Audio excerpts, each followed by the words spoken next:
अगर इंसान में पैसे कमाने का जुनून हो ना तो वो किसी तरीके से भी जो है ना वो काम कर लेता है। उसको अपने सामने किसी बहाने को नहीं आने देता, किसी चीज़ को जो है ना मुश्किल नहीं समझता। उसे होता है कि बस मुझे पैसे कमाने ही कमाने हैं। जैसे मैंने आपको बताया था कि मैंने अपना स्टिचिंग का काम स्टार्ट किया हुआ है, तो उसके लिए मेरे पास प्रॉपर स्पेस नहीं है, मेरे पास कोई प्रॉपर टेबल नहीं है, कोई ऐसी जगह नहीं है जहाँ पे मैं स्टिचिंग कर सकूँ आराम से बैठ के। तो मुझे डेली जब काम करना होता है तो मुझे उसके लिए दोबारा से अपना सेटअप करना पड़ता है और फिर मैं अपना काम करती हूँ। जैसे मैंने एक कॉर्नर में बस सिलाई मशीन रखी हुई है और मैं वहाँ पे कपड़े जो है वो अपने कटिंग करती हूँ, वहीं पे बैठ के स्टिचिंग करती हूँ। और जब कोई गेस्ट आ जाते हैं अचानक से, मुझे सामान वहाँ से सब उठाना पड़ता है, या कोई बच्चे वगैरह आ जाते हैं, तो वहाँ पे ना इस तरह की जगह नहीं है कि मैं वहाँ पे सामान को पड़ा रहने दूँ, मुझे वो सब वहाँ से उठाना पड़ता है।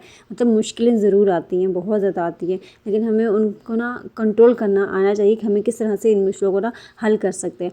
अब मेरे माइंड में ये है कि मुझे अपनी एक प्रॉपर टेबल बनवानी है जिसमें मैं बैठ के ना अपनी सिलाई मशीन रखी और मैं अपने कपड़े आराम से स्टिच कर सकूँ। ड्रॉज बनी जिसमें मेरा सारा सामान पड़ा हो, मुझे बार बार सामान इधर से उधर उठाना नहीं पड़े। अभी कबर्ड्स तो हैं लेकिन इसमें ऐसे प्रॉपर ना ड्रॉज नहीं बनी हुई जिनमें मैं चीज़ों को सेट करके रख सकूँ। मुझे एक ऑर्डर आया था इस ड्रेस का।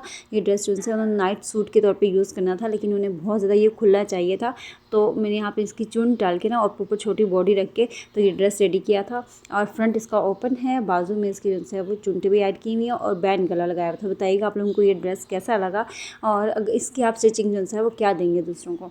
तो यहाँ पे कुछ सामान है जो कि मैंने अपनी स्टिचिंग में ना यूज़ करती हूँ और ये बहुत ज़्यादा ज़रूरी है। जो भी बंदा स्टिचिंग करना चाह रहा है, अपना ब्रांड ओपन करना चाह रहा है, जिसमें उन्होंने सब ब्रांड ओपन करते हैं तो हमें टेलर्स रखने पड़ते हैं घर पे, उनको सामान सब यूज़ करना पड़ता है सारा। तो ये देखिए ये सारा सामान है जो बहुत ज़्यादा ज़रूरी है और आजकल तो ये मेरे इतने ज़्यादा चले हुए हैं, इतने इन है ये। और साथ में ये जो सामान चेपी और ये गले वगैरह जो बने हुए हैं, मैंने आपको बताया था कि राजा बाज़ार वालपेटी में ना ये सामान बहुत आराम से और बहुत सस्ता मिल जाता है। यहाँ से आप ले इकट्ठा सारा सामान लें और आराम से आपको ना ये काम आ जाएगा। अब ज़रूरी नहीं है कि आप लोगों ने स्टिचिंग करनी हो तो ही ये सामान लें। जैसे ये इलास्टिक है, ये पूरा रोल बहुत आराम से वहाँ सस्ता मिल जाता है, तो घर में वैसे भी ये बहुत ज़्यादा यूज़ होते हैं।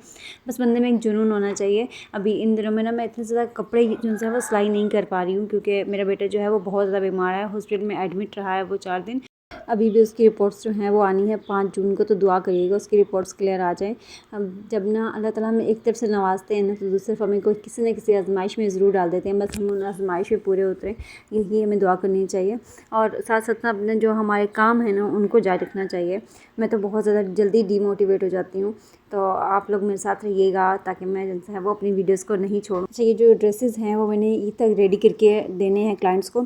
ऐसा कि कब से मैंने लेके रखे हुए हैं, तकरीबन 15-20 दिन हो चुके हैं, लेकिन ना तो अभी तक मैंने इनकी कटिंग की है ना मैंने इनकी स्टिचिंग की है। और मैं ऐसे सुस्त टेलर हूँ ना कि मैं बिल्कुल एंड टाइम पे, मतलब ईद के ना 1 या 2 दिन पहले मैं स्टिचिंग करती हूँ और मुझे होता है बस रात पूरी मैं आराम से उनसे वो कपड़े सारे सिलाई कर लूँगी। और लेकिन बीच में मुझे जागना भी पड़ता है, बेटा बार बार जाग जाता है। शादी से पहले तो मुझे ना स्टार्ट से ही बहुत ज़्यादा शौक था स्टिचिंग का, तो शादी से पहले मैं रात को हैंड फ्री लगा के और बस कपड़े सिलाई करना शुरू कर देती थी। और सुबह और ईद की सुबह की अज़ान होती है ना, उस टाइम पे मेरी स्टिचिंग कंप्लीट होती थी। उस टाइम पे हमारा दरवाज़ा बज रहा होता था कि हमारे कपड़े दे दे, हमारे कपड़े दे दे। और मेरे अब्बू ना हंस के सुन कर ना जाके कपड़े दे रहे होते थे कि ये लें आपके कपड़े। मैं सारे कपड़े रेडी करके रख देती होती थी। अच्छा, सारा काम घर का करने के बाद फिर मेहमान इतने ज़्यादा आ गए थे ना, तो हस्बैंड ने कहा मैं बाहर से खाना लेकर आ जाता हूँ। तो मैंने बहुत ज़्यादा शुक्र किया कि खाना बाहर से आया था। तो यहाँ पे कबाब बाहर से लेकर आए थे। और पहले तो मुझे बहुत ज़्यादा शौक था मैं किचन का काम भी करूँ, लेकिन अब पता नहीं क्यों मुझे इरिटेशन होने लगी है। मैं बहुत जल्दी थक जाती हूँ, मतलब सोच के ही मैं थक जाती हूँ कि मुझे किचन का काम करना पड़ेगा या खाना बनाना पड़ेगा। मिलते हैं नेक्स्ट वीडियो में। अल्लाह हाफ़िज़।